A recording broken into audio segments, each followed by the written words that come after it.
On day one, the next President of the United States should learn and apply the right lessons from the war in Iraq. Unfortunately, too many people have taken away the wrong lessons. Specifically, many people look at the war in Iraq, and even among those who agree the war was poorly executed, most people believe that, they say, well, this was a good idea, poorly executed.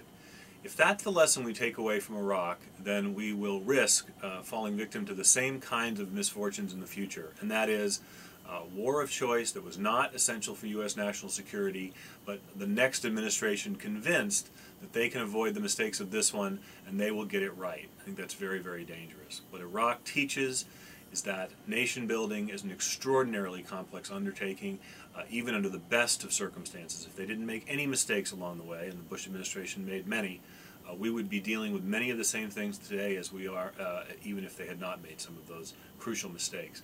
People point to the disbanding of the Iraqi army, or de-Baathification, or going in with too few troops. All of those issues are tactical issues ultimately. The strategic problem and the problem that persists not just in countries like Iraq, but in any country where you remove a tyrannical dictatorship, a ruler who has ruled by power and intimidation all these years, the conditions for political reconciliation almost never exist.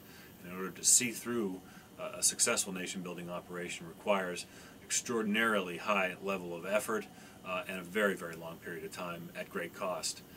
Had the President gone to the American people in March of 2003 and said the war in Iraq would cost more than $600 billion, take more than 5 years, and cost the lives of 4,000 Americans plus many tens of thousands of Iraqis, the war would not have been supported. And I think that is the lesson we should take away in the future. When we launch a war of choice, when it's not directly related to our U.S. national security, we should expect that Americans won't support the mission, and they shouldn't.